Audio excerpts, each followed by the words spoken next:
سلام، خیلی خوش اومدین به یوتیوب من. با ویدیوهای جدید در خدمتتون هستم. قراره که طرز فکرتون رو نسبت به فرزند طلاق تغییر بدم. امروز در خدمت یکی از دوستان عزیزمون هستیم که همراه با فرزندشون تشریف آوردن اینجا. قراره یک سری سوالات ازشون بپرسیم، بدونیم که بچه طلاق بودن چه جوری هستش، آیا اون چیزی که توی ذهن ما هست درسته یا نه. با من همراه باشیم.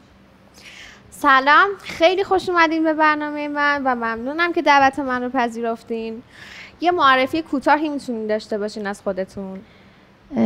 سلام، شبنم هستم، 34 ساله، مادر یه پسر 18 ساله. سلام، امیدوارم حالتون خوب باشه. امیررضا هستم، 18 ساله، در خدمتتونم. مهمان امروز ما ماشاءالله هزار الله اکبر مادر خیلی هم خوشگلن، هم که اصلا بهشون نمیخوره که یه فرزند 18 ساله داشته باشن. سوالات رو شروع کنم. بفرمایید. چند سال پیش شما جدا شدین؟ من تقریبا 9 سال پیش. شما چند سالتون بود؟ بین 9 تا 10 سالگی. ازدواجتون سنتی بود؟ نه، سنتی نبود، ولی خب همسایه بودیم، بعد با هم دوست شدیم، بعد دیگه خانواده جریان قرار گرفتن و دیگه ازدواج کردیم.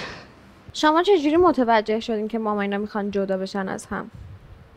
بعد اینکه از همدیگه جدا شده بودن، خب یه جوری بود که اومدن و به کلیت به هممون گفتن. آها، یعنی شما اصلا اطلاع نداشتین؟ نه، اطلاع تو خونه هم نداشتم. متوجه هیچ چیز نمیشدین؟ چرا، خب بحث بودش، ولی خب دیگه فکر نمی‌کردم در این حد پیش بره.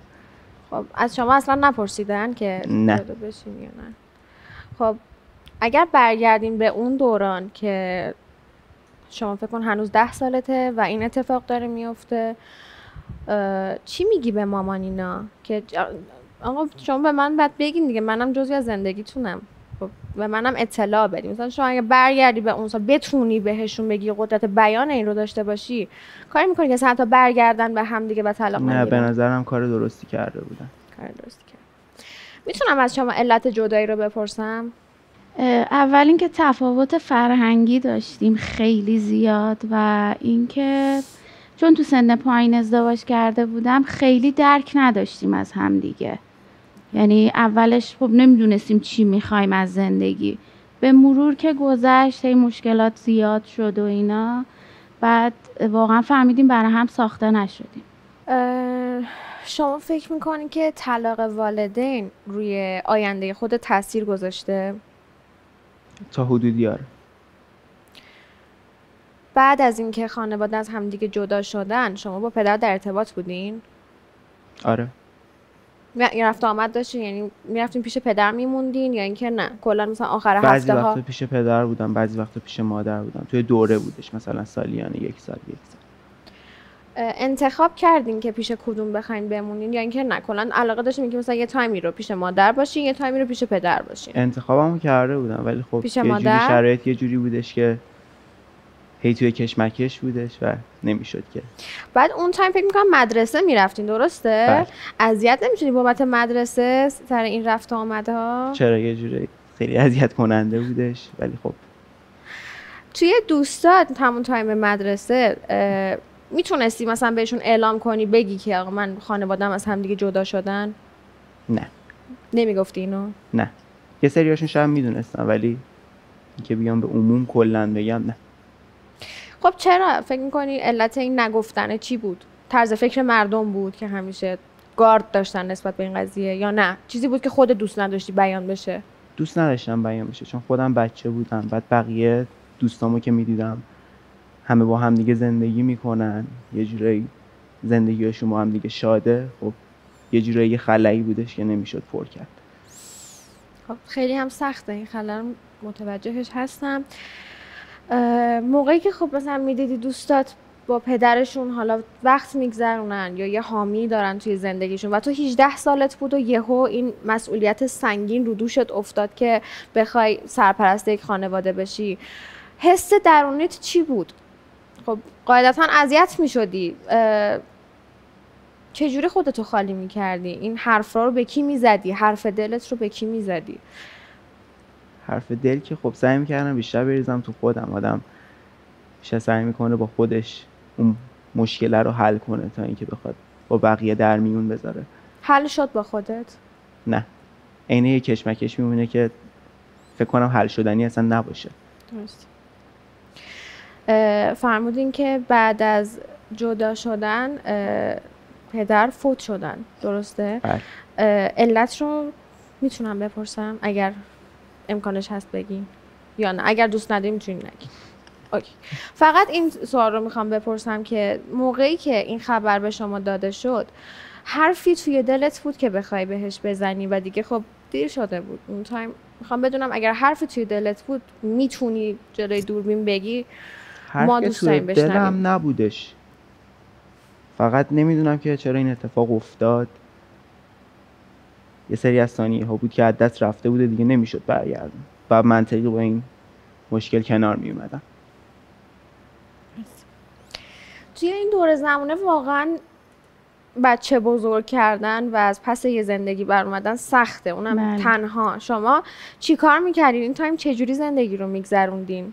دیگه الان یه چیزیه که خیلی عادی شده این قضیه توی جامعه جا افتاده و اینکه مثل بقیه یه ذره سختی داشت، نه که نداشته باشه، ولی مثل بقیه. من بیشتر منظورم از لحاظ مالیه، یعنی که خودتون دیگه داشتین خرج و مخارج زندگی رو تامین می‌کردین؟ من چون با خانوادم زندگی میکنم هنوزم، مثلا بعد این همه سال با خانوادم، باز اون خلأ رو، اون کم بوده مالیه رو کمتر حس کردم.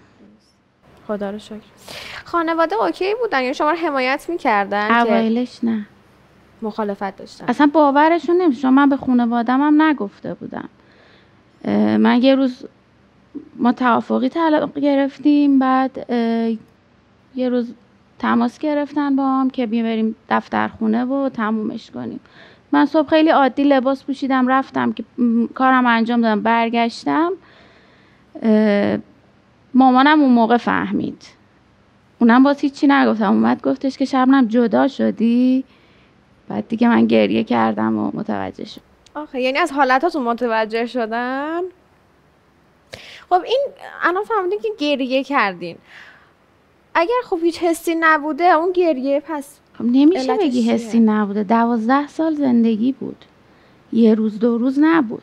آخه چی میشه که آدم بعد 12 سال زندگی تصمیم میگیره که دیگه اصلا این آدم رو نبینه، حتی با وجود فرزندی که داره؟ دیگه خسته میشی، تمام تلاشتو میکنی که اون زندگی رو پا بمونه و نشد دیگه. فکر میکنی اگر برگردین به اون دوران چه اخلاقی یا چه چیزی رو توی زندگیتون تغییر بدین زندگیتون موندگار میشه؟ من فکر نمیکنم اون زندگی موندگار میموند تا الانشم. یعنی اصلا هیچ راهی نداشت؟ هیچی؟ مثلا میدونین یکی میگه آقا شوهرم خسیسه، من اگر که میتونستم پول بیشتری خودم در بیارم و مستقل باشم مثلا شاید میتونستم شوهرم رو نگه دارم. یا مثلا یکی میگه آقا دسته بزن داره، اگه میتونستم این کتک زدن رو ازش حذف کنم خب زندگی موندگار میشد. یکی اعتیاد داره. شما رو میگم اگر چه خصوصیتی توی اون فرد یا حتی خودتون تغییر پیدا میکرد زندگیتون موندگار میشد؟ اگه یه خورده دیدشو نسبت به اطرافیان و آدما، حتی من، حتی امیررضا یا مثلا خانواده عوض میکرد شاید خیلی بهتر بود، شاید به اینجا نمیرسید. میتونم ازت خواهش کنم با همسن و سالای خودت که هیچ دیدگاه اجتماعی راجع به طلاق و فرزند طلاق بودن ندارن صحبت کنی؟ توی یک جمله اصلا خودت رو بهشون معرفی کن. هیچ وقت سعی نکنن همه چی عادی جلوه بدن نسبت به طرف مقابلی که این مشکل واسش پیش اومده، چون هیچ جوره نمیتونن درک کنن اون شرایطو. شرایطیه که آدم باید توش باشه، اون سختیه رو کشیده باشه تا بفهمه و درک کنه. دقیقاً همینطوره. فکر میکنی توی روابط آینده خودت هم تاثیر داره این اتفاقات؟ آره. پیش مشاور رفتی خودت که طرز فکرت نسبت به زندگی، چون میدونی مثلا من خودم به شخصه یه سری مشکلات توی خانواده و زندگیم داشتم که هنوز توی زندگی شخصی خودم باعث مشکل میشه، باعث ایجاد مشکل میشه. همش اون شک‌ها، اون فکرها که مثلا نکنه این فردی که من انتخاب کردم عین پدرم باشه، نکنه اون اتفاقی که برای مادرم افتاد برای منم بیفته. میخوام بدونم این طرز فکر توی تو تاثیر این مدلی داره؟ تقریبا آره، چون در هر صورت یه همچین طرز فکری سراغ آدم میاد که یعنی بترسی از ازدواج کردن حتی. خب فکر میکنین چجوری میشه اینو درمانش کرد؟ چون اگه بخوایم ما هم همینجوری پیش بریم خب طبعا ما هم شکست میخوریم. درمانش که به نظرم نمیشه که، فقط باید باش کنار اومد.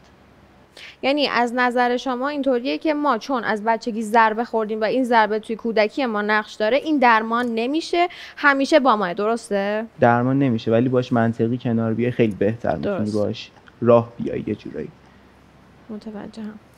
شما اگر برگردین به 1 سال قبل از ازدواجتون، الان زمان برگشته به اون دوران و شما شبنمی رو جلوی خودتون دارین که هنوز ازدواج نکرده، بهش چی میگین؟ احساسی تصمیم نگیر. همین. پشیمون هستین یعنی یه جورایی از ازدواجه، یا اینکه نه ازدواج میکنین و مثلا بهش باز میگین احساسی توی الانم نه، الانم اگه موقعیتش باشه، خب من دیدم کلا عوض شده، اون ترسه تو وجودم هستش، ولی نه ازدواج درستش خوبه، چرا بد باشه؟ یعنی الان هم اگر اتفاق بیفته شما ازدواج میکنین، خیلی هم کار درستی میکنین، شما مشکلی نداری با این قضیه که ما نه. چقدر خوبه که واقعا انقدر آدم منطقی با یه سری موضوعات کنار بیاد. یه سری تعصبات الکی بی خودی، وای مادر من دیگه نباید ازدواج کنه، چرا نباید ازدواج کنه؟ اون آدم هم حق زندگی کردن داره. اینکه آدم خودخواه باشه به خاطر اینکه موقعیت اجتماعی خودش حالا به خطر نیفته، یا اینکه خودش دوست نداره یک نفر دیگه ازدواج کنه، نذارید اون آدم به زندگیش ادامه بده، این ته نامردی و خودخواهیه.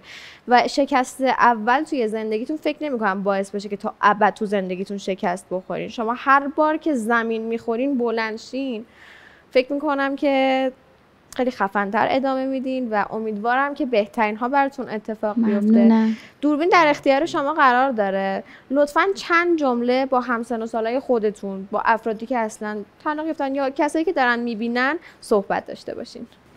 اولین حرفم اینه که با دیگران مشورت کنن، یه خورده کله شق بازی و لج و لج بازی رو بذارن کنار. احساساتی توی یه سری مسائلی که باعث میشه آینده طرف درگیر بشه، یه بچه بیاد وسط، حالا این داستانا پیش بیاد، تصمیم نگیرن، عقلانی هم تصمیم بگیرن، مشورت کنن، حرفای بزرگتراشون هم گوش کنن. خیلی عالی. این سوالو من حالا بپرسم جدا از اینکه الان دیگه داریم برنامه رو تموم میکنیم و اینها، توی ذهنم اومد که خانواده اون تایمی که شما با هم دیگه دوست بودین و اعلام کردین که میخواین ازدواج کنین مخالفتی نداشتن؟ چرا؟ خب من پدرم خیلی مخالف بود. خب سنم کم بود، 14 سالم بود و اینکه نمیدونی مثلا چی شد و پافشاری که من باید ازدواج کنم. میخوام دوران جالب و قشنگیه دیگه. تو چند سالگی بچه دار شدین؟ 16 سالگی. 2 سال بعد از بله. ازدواج بچه دار شدین؟ بله. تو اون 2 سالی که گذشت با خودتون نشستین فکر میکردین اینجوری بود که خودتون دوست داشتین بچه دار بشین؟ من واقعیتش نه، خب خودم خیلی سنم کم بود ولی همسرم خیلی بچه دوست داشت. به خاطر همین قضیه. بله. چند سال بعد از بچه دار شد؟ 10 سال بعد از بچه دار شدنتون جدا شد. بله. من این سوال از شما بپرسم، مطمئنن که شما 10 سال که دیگه گذشت اومدین تو 15 سال دیگه یه جوری شد که یه سری چیزا رو کامل دیگه متوجه شدین و فهمیدین. به عنوان پسر من خودم شخصه باشم، بار یه سری مشکلات و یه سری داستانهای خونه میفته رو دوش من و نوعی. تو اون سن و سال یک دفعه یک سری داستانا مثل مشکلاتی مثل خرید و خونه و دیگه یه سری داستان افتاد رو دوشت، با خودت شده کم بیاری، با خود بگی که ای کاش این اتفاق نمی افتاد که من اینقدر بخواد بار این همه مسائل بیفته رو دوش من. آره خب بالاخره آدم کم میاره یه جاهایی، سعی میکنه در بره ولی نمیتونه در بره از زیر مشکلات.